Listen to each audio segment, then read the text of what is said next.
Hello students. तो आज की इस क्लास में हम करने वाले हैं numerical problem on osmotic pressure. So question है हमारे पास, कैलकुलेट द ऑस्मोटिक प्रेशर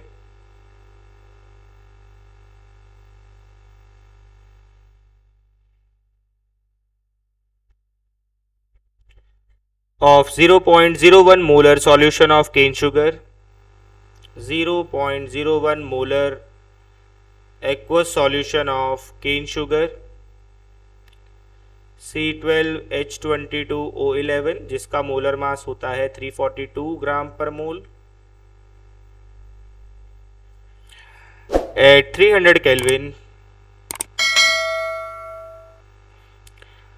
ठीक है, तो ऑस्मोटिक प्रेशर का फॉर्मूला होता है हमारे पास pi equals to CRT।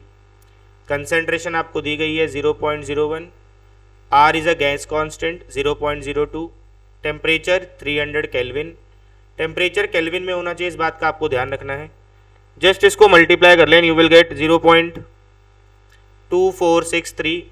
Osmotic pressure है क्योंकि R का वैल्यू आपने यूज़ किया है 0.082 ATM लीटर पर मोल केल्विन, तो आपके पास जो प्रेशर था वो ATM में आएगा। ये आपका एक सिंपल सा क्वेश्चन था।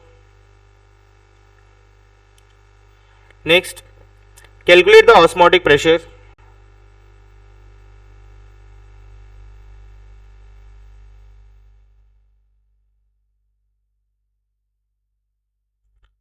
Eight 273 kelvin of 5% solution of urea जिसका मोलर मास होगा 60 ग्राम पर मोल। तो 5% एक्वस सॉल्यूशन दिया गया है आपको, तो 5% का मतलब क्या हुआ, 5 gram of urea is present in 100 gram of solution. ये आपको दिया गया है।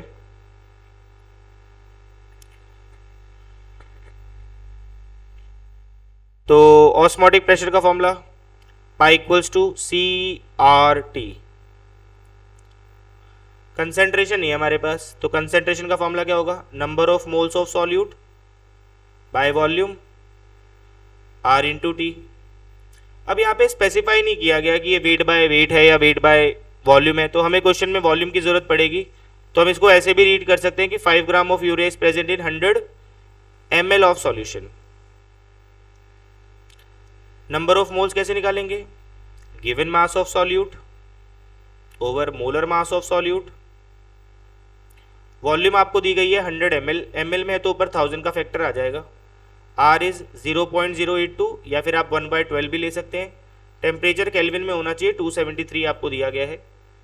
तो ठीक है, यहाँ पे आप कुछ कैलकुलेशंस कर लें, तो इसको सॉल्व करके आपके पास आएगा 18.68 ATM।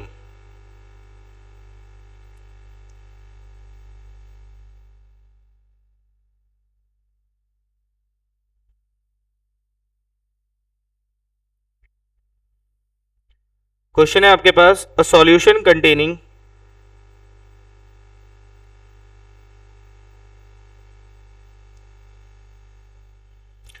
10 ग्राम पर लीटर 10 ग्राम पर litre of sucrose has osmotic pressure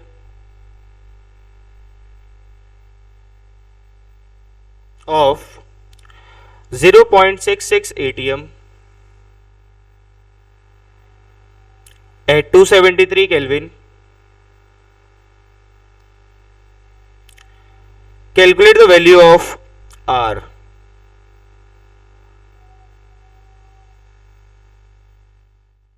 यहाँ पे आपको गैस कांस्टेंट का वैल्यू निकालना है। हाँ, वो कांस्टेंट होता है, बट आपको यहाँ पे अब कैलकुलेट करना है। तो pi equals to CRT। Concentration ही दे रखी है आपको ये बताया गया कि आपके पास जो सॉल्यूशन है वो 10 ग्राम पर लीटर है, यानी कि 10 gram of sucrose is present in 1 litre of solution. 10 ग्राम पर लीटर का मतलब ये हुआ, स्ट्रेंथ दे रखी थी आपको, तो पाई आपको दिया गया है 0.66। सी निकाल लेंगे हम। Concentration is molarity. मोलैरिटी कैसे निकालते हैं? Given mass of solute, molar mass of solute, volume of solution. Litre में है तो ऊपर 1 का फैक्टर आएगा, आर आपको कैलकुलेट करना है, और टेम्परेचर आपको दिया गया है 273 केल्विन। तो यहाँ से आर आपके पास हो जाएगा 0.66 इंटू 342 ओवर 10 इंटू 273। इसको सॉल्व कर लें, आपके पास 0.0827 एटीएम लीटर पर मोल केल्विन के आसपास वैल्यू आ जाएगी।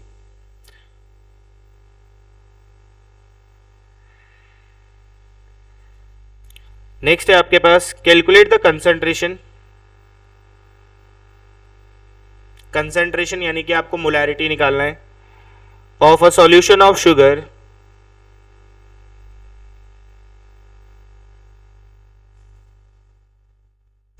which has osmotic pressure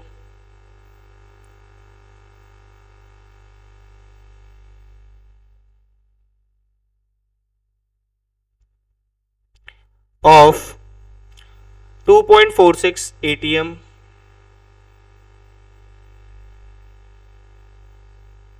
at 300 kelvin.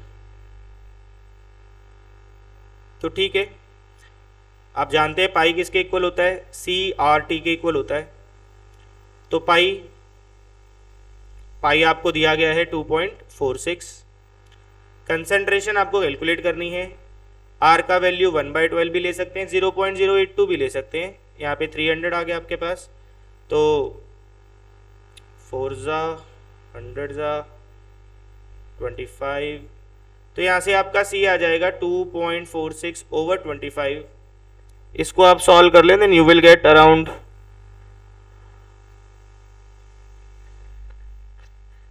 Solve कर लें इसको, जो भी आएगा मोल पर लीटर आपका कंसेंट्रेशन आ जाएगा। नेक्स्ट है आपके पास at 300 kelvin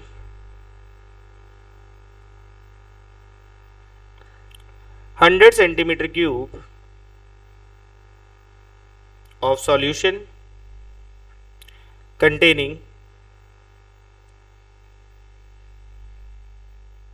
3 gram of solute exhibit an osmotic pressure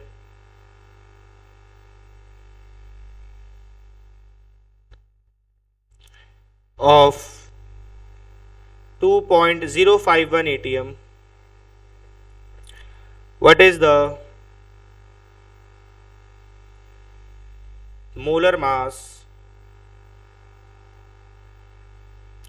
of solute? तो यहाँ पे जो आपका सॉल्यूट है वो अननोन है, और आपको उस अननोन सॉल्यूट का मोलर मास कैलकुलेट करना है। तो आप जानते हैं pi equals to C. Concentration क्या होता है? Given mass of solute, molar mass of solute, volume of solution. Volume of solution आपको ml में दिया गया है, 1 सेंटीमीटर क्यूब 1 ml होता है, तो 100 सेंटीमीटर क्यूब 100 ml हो जाएगा। अगर वॉल्यूम ऑफ सॉल्यूशन ml में है तो ऊपर 1000 का फैक्टर आ जाएगा, इंटू आर इंटू टी। यहाँ से आप MB निकाल लेंगे, molar mass of unknown non volatile solute, that comes out to be WB। Given mass आपको दिया हुआ था सॉल्यूट का 3 ग्राम 1000, 0.082। टेम्परेचर आपको केल्विन में दिया गया है 300 केल्विन, ओवर आपको ऑस्मोटिक प्रेशर भी दिया गया है 2.051, और वॉल्यूम दी गई है आपको 100। तो कटिंग कर लें, यहाँ पे सॉल्व कर लें इसको, तो आपके पास जो मोलर मास आएगा वो आएगा 360 ग्राम पर मोल। तो इस तरीके से आपके पास न्यूमेरिकल प्रॉब्लम्स होती हैं on the basis of osmotic pressure. Thank you.